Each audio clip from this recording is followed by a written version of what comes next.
Using ChatGPT in my business has really been a game changer for me. When I embraced artificial intelligence wholeheartedly in about mid 2024, I started to see like a 5 times increase in the content I was able to produce. I was also able to obviously save my time because I was repurposing content across all my platforms. And I also saw an increase in the quality of my content. And this is something that I hadn't really anticipated. But to give you an idea, when I started leveraging artificial intelligence in like a really smart way, I was able to save about 5 hours a week on my content, repurpose it across 5 marketing platforms. So those are my podcast, it's YouTube, it's Facebook, my newsletter, and then Pinterest as well. So not only am I publishing weekly content to all those channels, but I'm also able to consistently, reliably get thousands of views on my content pieces because of the way that I've chosen to use ChatGPT. It has helped me get so much more done. It is beyond easy. Like, I just sometimes think, how is it that we live in a world where this is possible? It's actually incredible. And it gives me a ton of time back in my life, on my day-to-day life, to spend hanging out with my son. So I'm going to walk you through the exact strategy that I use with ChatGPT, exactly how I repurpose my content from my podcast audio all the way through all of these 5 different marketing platforms. And I'm going to include the exact prompts as well. So you might want to get a little notepad and pen ready because I'm going to be including all of that word for word.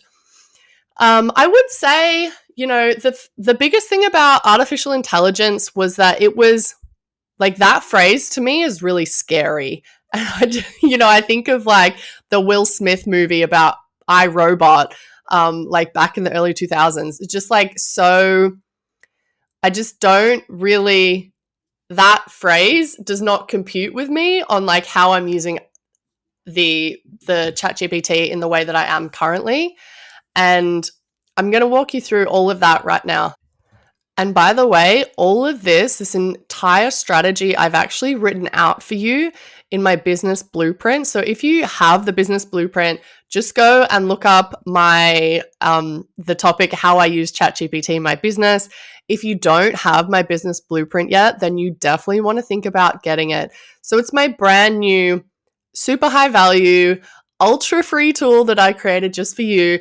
I want you to think of it as a behind the scenes, real time, go to resource on growing your business that will not only make you a better businesswoman, but it's going to save you so much time and so much energy figuring things out. These are all the strategies I'm currently using in my business. They're tried and tested and proven to work for me.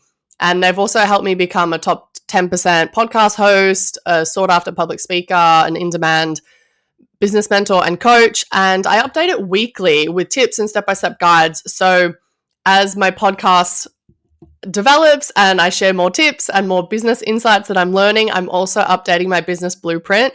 So it's so high value. You definitely want to download it and bookmark it and keep coming back to it because there's going to be further nuggets updated as time goes on. So definitely check out the links in the description box below if you like this episode and you want to know more, or if you want to just save time writing down these GPT prompts that I'm about to give you. So AI in my business has not only saved time for me and also my assistant, but it's allowed us to get at least 5 times the work done. And how we do this is, my favorite way to do this is we'll take one core piece of content and chunk it down into 5 different formats. And this allows me to share my message and basically broadcast from the rooftops on multiple channels, impacting far more people than I could ever impact if I was just publishing that one piece of content kind of in a silo or like in a vacuum.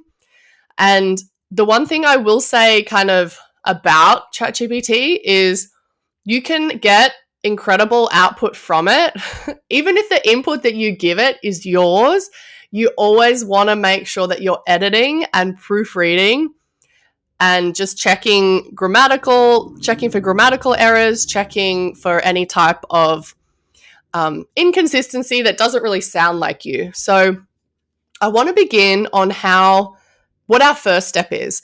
So we start with the podcast as that core, like foundational piece of content. And then I download the transcript of that episode from my Zencastr account. And Zencastr is where I record the podcast content and the video. So it's all there. It's like all super cute and neat. And I really am a huge fan of Zencastr. Actually, I'll include the link for you if you want to try Zencastr out. If you have a podcast or you're starting a podcast, you'll get 20% off Zencastr for 3 months. It's actually really affordable, and I wouldn't consider doing any other podcast platform as far as I'm concerned. So check that in the description box below. You'll have the link there for you. So we download the transcript from my Zencastr account. We literally copy and paste it into ChatGPT using this prompt that I'll tell you in a second. I ask it to create a blog post for me from my podcast transcript. And I've tried multiple methods of inputting data to ChatGPT, but I love this specific method because the input data is actually my speech. And it reflects super accurately, like to the word, that is like how I authentically communicate. So the input data is like exactly how I talk, because it's how I've recorded a podcast. It's very like in the moment, very free flowing. And that means that the output that ChatGPT gives me, the blog post that results from that, is basically written in my tone. It's definitely in my voice, and it's structured in a way that I've structured the podcast. However, it elevates it to the next level where it says, okay, this is how Mel speeches. I'm going to put it in a blog post format and basically structure it with headings. And sometimes it gives me emojis, which is really cute. So I really am obsessed with this, like cannot tell you more. Like, and I want to say, like, I do enjoy writing. I used to write all my blog posts like from scratch before ChatGPT, but it took a lot of time, and I communicate better verbally. So the fact that ChatGPT cuts this time down from like an hour or 2 hour written blog post to like seconds, I'm like, heck yes. Praise the universe, like give me more. So I'm a huge fan of this step specifically. So the ChatGPT prompt, get out your notebook, get out your pen. It's actually really easy. So this is the prompt. I say to ChatGPT, I'm typing this in, take this video transcript and write a blog post. And then I put a colon. And in quotes, I'll just paste the transcript from my video from my podcast. And that's it, and press enter. Super, super easy, but you'll be amazed the output you get from that is a blog post written in your voice that is 100% authentic to you. Like, you couldn't have written a better blog post based on the ideas that you're communicating on that topic. So that's the first way that we repurpose the content. That blog post then is posted on my website. Within that blog post, we embed the podcast link, and we also embed the YouTube link. So that's really just an additional piece on how my blogs look, and I'm really proud of that format. Caitlin does an amazing, amazing job. And if you want to check that out, just go to my website. It's www.herhandlebars.com/blog. Super easy. Click on any of those posts and you'll be able to see the format, and you'll be able to see how ChatGPT has basically taken my verbal transcript and made a beautiful blog post from it. Okay, so moving on to the second piece of really the workflow that we've developed on how to repurpose content using ChatGPT. So the next step is I create a podcast and a YouTube description from that blog post. And it seems like kind of simple. So you basically are taking that blog post, you're asking ChatGPT to condense it and make a cute little description for your podcast and your YouTube. And I actually use the same description for both because I think for the purposes of those two marketing channels, like the descriptions really do not need to change. If anything, the calls to actions change slightly. So the ChatGPT prompt that I use for this is super easy. Again, get out your pen. So this is what I type into ChatGPT.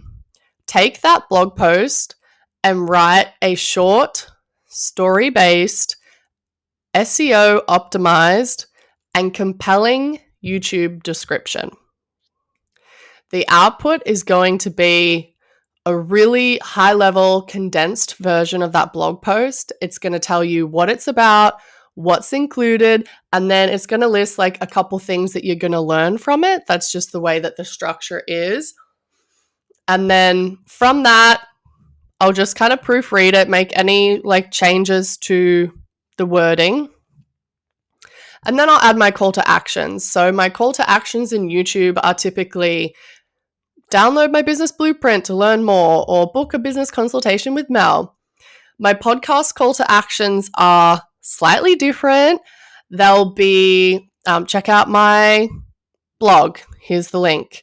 Download my business blueprint. Here's the link. And then I'll include any other links that I talk about in the episode. So there's a slight difference there in the calls to action, but basically the same content.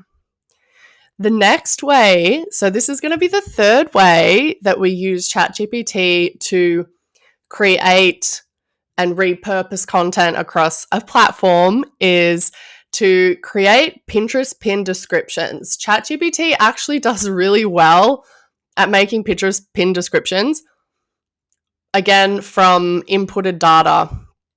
Remembering that this inputted data is my original speech. So again, it's all going to come out in my tone, in my sort of structure, and also in my voice. So what we do here is we ask ChatGPT to create Pinterest pin descriptions using that previous blog post. So I like to vary my Pinterest pin descriptions because if someone is clicking through my Pinterest profile and they click a couple different pins, there will be variety essentially in what they see. And if they don't click on one pin, then maybe they'll be compelled and encouraged to click on another pin. So they're slightly different. I like to highlight different benefits, try different SEO terms, and just really see what's working. We do a lot of A/B testing in Pinterest, and Caitlin does an amazing job at looking at the analytics. So we experiment a lot.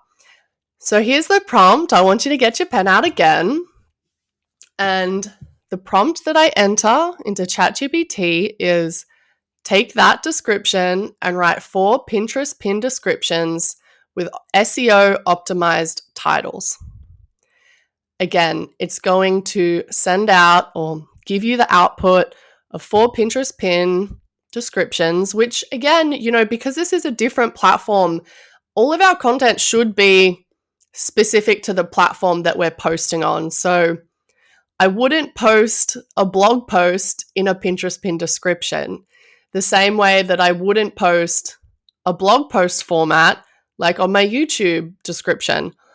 Like everything that we're posting should be very specific and tailored to that platform so that when a user clicks on our content, like it's as expected, it kind of passes the sniff test, and they're also, their interest is piqued and they want to learn more and they want to continue to consume your content until the end because they're like, oh, hey, this description actually rules. It's talking about a problem that I'm really struggling with. And I know that I'm going to learn 1, 2, 3 benefits. And by the end of that 10-minute YouTube video, I'm going to feel better and feel confident. So this is why we use all of the different prompts and we get the different outputs from ChatGPT because, again, it's going to make more sense when users and our audience click on it. So that's the way that we make the Pinterest pin descriptions from ChatGPT. The final piece that I want to add here is my email newsletter. So as I've at the beginning of my content workflow, work cycle, essentially, I'm posting the podcast. It's going on YouTube. It's going on Pinterest and then Facebook to promote. But then I actually have an email list of really loyal followers and audience members and clients and past clients that just really want to have that extra step of intimacy with me. So, they've downloaded my business blueprint or any previous lead magnets that I've had. So email newsletters have been a really great way for me to continue to build that relationship and nurture those leads and continue to add value. And when I show up in someone's email inbox with a newsletter promoting a recent podcast episode, it's really just an invitation for someone to learn something new, to go a little deeper on a piece of content or a struggle that they're experiencing. But it's also an opportunity to help more people. And that's why I'm posting on all these platforms ultimately, is that yes, it gets the views, yes, it gets consumption, but I'm here because I want to help people. And that's always been the core of why I've been here. And if I go back 4 or 5 years ago in all my journals and all my folders, wanting to help and inspire 1 million women, that's been my goal and it hasn't changed. It's literally been the same. So I'm looking at all of these things as, yes, not just content, yes, not just a way to market my business, but also ultimately to help people. And email newsletters are a really great way to have that intimacy and to help people even more. So this is really the final step in my work cycle for content. So I use the blog post again as a template for my email newsletter for the week. So I think you'll see this is flowing along. Finally, I've posted on all the platforms. I've got the blog post out there. And then basically the last step in the process is to fire off an email saying, hey, this is what I, published this week. And I want to give you a ChatGPT prompt. So again, grab out your pen. So the prompt is word for word. This is what I type in ChatGPT. Take this blog post and write a story-based, informal, fun, and uplifting email to my subscribers advertising this blog as a podcast, and then inside quote marks, paste that blog post. And then that's it. And then I'll get, a short, maybe a couple, 2 or 3 paragraph little fun story that from the blog post, from the podcast, that I can then put into my newsletter and then include the link and send it off to my list of subscribers. Now, with this piece, I do sometimes add a relevant story that I either talked about in the episode or just something that I struggled with that this story touches on. And stories for me have been really something that I've pushed myself to share because I'm actually a really private person. That might maybe surprise you, but I've typically been very private, even with friends and family. I keep things on the down low. I don't go talking about personal business and, not business, but my personal life and how I'm feeling and who I'm loving and who I'm hating. I've just never been the one to sort of verbalize that, with a big microphone to the world. But I've had to push myself to share stories because stories are what people connect with, and stories show vulnerability. It also shows that you're human and that you're relatable, and it helps people resonate with you and say oh shit, she's been through some stuff. I've also gone through that. Let me listen in and lean forward and just see what she has to say. Maybe I'll learn something here. And that is why I add little snippets of stories into my newsletter, into my blog post, and ultimately in the podcast like I'm doing right now.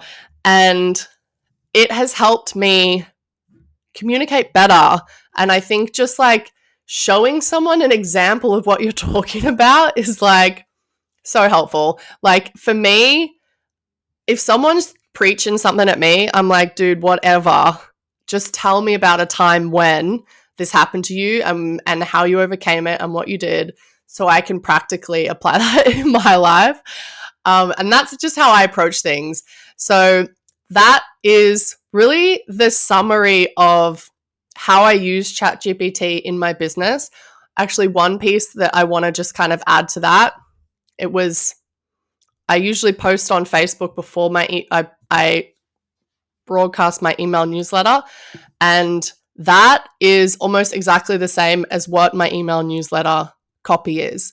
Again, because the platforms really don't require a lot of variety in the actual specific copy or the format that you're using. So I kind of just go, yep, like whatever was my Facebook post is going to be my email newsletter. And that ChatGPT prompt gets me to that event, to that outcome ultimately. So those, my loves, are the exact strategies that I use on ChatGPT to save me at least 5 hours a week on content, probably more. It helps me repurpose that content across 5 marketing platforms that I personally would not be able to do without artificial intelligence because that's just insane and unsustainable. But ChatGPT has really given me the ability to get there. It helps get me thousands of views on my content reliably, consistently, predictably, and it helps me get way, way, way more done than ever before. But most importantly, it helps me spend more quality time with my son. So if you are not already using ChatGPT or other forms of artificial intelligence in your business, I really hope this episode encouraged you just to see the possibilities of what you can do with it. But also it's given you practical, tactical ways that you can actually apply in your business today. And I hope you loved it. I enjoyed recording it for you. And I hope after this you go and use like amazing ways to leverage artificial intelligence in your business, save time, and just like scale your business in new, super exciting ways. So again, in the description below, you'll find the link to my business blueprint, which has all of that I just talked about, the strategies on how I use ChatGPT to repurpose content. And it also includes word for words the prompts that we just walked through. Okay, my loves, no matter where you are, no matter what you're doing, I hope you have an amazing day. I'll talk to you soon.